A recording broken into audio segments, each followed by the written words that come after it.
Hello বন্ধুরা, আপনারা আগে ভিডিওটা ভালোভাবে দেখেন, তারপরে আমি আপনাদের সাথে কিছু কথা বলতেছি। আশা করি ভিডিওটা মনোযোগ সহকারে দেখবেন। ভিডিওটি শুধুমাত্র তোমাদের বিনোদন আর মনোরঞ্জন করার জন্য, আর কিছু ভিউ পাওয়ার জন্য। তাই এটাকে সিরিয়াসলি নিয়ে খারাপ কমেন্ট করে আমার পিছন মেরে দিবেন না। কি মিল, কি মোহব্বত। আহারে দোষী তো দোষী তোমার কি মানুষ রে বাবা। শরীরটা তো টন্ডা না কেন? ভালো লাগে বেশি আলবাল বকলে না কানের গোড়া একটা থাবড়া মার। মোটামুটি শরীরে একটা ভাব আইছে না, না ধরলে তো আমার ভালো লাগে না, বুঝছো? ভালোবাসা দেয় না অবশ্যই মুন্সিবিল্লাহ তোমার वाह क्या सीन है, वाह क्या सीन है। समझ रहे हो ना? তাহলে আমটা খাজিয়ে দিমু।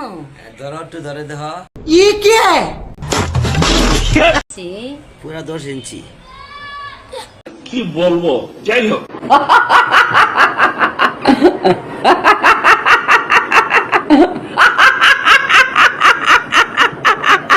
তো বন্ধুরা, কেমন আছেন আপনারা?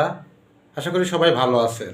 এখন হালকার পারে একটু ঝাপসা আপনাদের দেখাবো, আশা করি এটাও আপনাদের ভালো লাগবে। চলেন শুরু করা যাক। ভিডিওগুলো দেখেন ভালোভাবে। আসলে একটা মানুষ কিভাবে এতটা খারাপ হতে পারে, মানে এরা জাস্ট ভাইরাল হওয়ার জন্য এত নিচে নামতে পারে, এটা কল্পনা করা যায় না। আপনারা একটু দেখলেই বুঝতে পারবেন। এটা কিন্তু জাস্ট ভাইরাল হওয়ার জন্য, অন্য কোনো কারণ নাই এদের আর অন্য কোনো চিন্তাভাবনাও নাই। এটা জাস্ট শুধুমাত্র ভাইরাল হওয়ার জন্য এরা এসব কিছু করতেছে। এটা কিন্তু আর কোনো দ্বিতীয় কোনো লক্ষ্য নাই, কারণ এদের একমাত্র লক্ষ্য এরা ভাইরাল হবে, ফেসবুকে লক্ষ লক্ষ টাকা ইনকাম করবে। আরে ভাই, মানুষ কত রকমভাবে ভাইরাল হয়। তোদেরকে এরকম ল্যাংটা ভিডিও, চাটাচাটির ভিডিও বানায় ভাইরাল হওয়া লাগবে? ভাইরাল হওয়ার তো আরও কত রকম কিছু আছে। মানুষ কত ভালো ভালো ট্যালেন্ট দেখায় ভাইরাল হচ্ছে, আর তোরা কী শুরু করছিস? বুড়াকালে এসে চাটাচাটি শুরু করছিস। আরে ভাই, মানুষের সম্মান বলতে তো কিছু আছে। তোদেরকে আত্মীয় স্বজন কেউ এই পৃথিবীতে জীবিত নাই নাকি? তোরা কি মাটি ফেটে হয়েছিস না আকাশ থেকে টপ করে পড়ছিস? তোদের দেখে তো মনে হয় না তোরা এই গ্রহের মানুষজন, বা তোরা এই গ্রহের মানুষ। আর তোদের দেখে যতটা মনে হয় তোরা আসলে কোন ধর্মে বিলং করিস তাও তো জানি না। অ্যাট লাস্ট মুসলিম পরিবারে তো তোরা হবেই না, এটা আমি শিওর। কারণ মুসলিম পরিবারের কেউ এরকম করতে পারে না। আর কথায় কথায় তোরা যে সালাম দিস, তোদের মুখে কিন্তু এটা মানায় না। আর আমি যতদূর জানি, আল্লাহর যদি সঠিক বিচার থাকে তোদের উপর নিশ্চিত গজব পড়বে এটা। আর যদি গজব নাও পড়ে, তোদের বড় ধরনের একটা ক্ষতি হবে। কারণ তোরা যে অশ্লীল ভিডিওগুলো তৈরি করিস সমাজের জন্য, এটা কিন্তু একটা ক্যান্সার স্বরূপ। আর তোরা মানে খালার বয়সী, মানে তোদের যে বয়স বর্তমান, আসলে এই বয়সটা তোদের জন্য এই ভিডিও বানানোর জন্য না। তোরা কি শুরু করছিস? ফেসবুকে এসে নোংরামি করিস। আসলে ভাই, ওনাদের কিন্তু কোনো দোষ নাই, কারণ ওরা কী করে, আমরা এই নোংরা ভিডিওগুলো দেখি তাই ওনারা কিন্তু ভিডিওগুলো বানায়। আর আপনারা যদি নোংরা ভিডিওগুলো না দেখেন, তাহলে কিন্তু এই ভিডিও বানাবে না, কোনো দিনও বানাবে না। তো এটা কিন্তু প্রথমে আমাদের রুচি চেঞ্জ করতে হবে, কারণ আমাদের রুচি যদি ভালো না হয়, এ ধরনের ভিডিও ফেসবুকে এরা দিবে। আর আমরা যেসব ভিডিও না দেখি, বিভিন্ন রকমভাবে সমস্যার সৃষ্টি করে, তাহলে কিন্তু এসব ভিডিও আর তারা বানাবে না।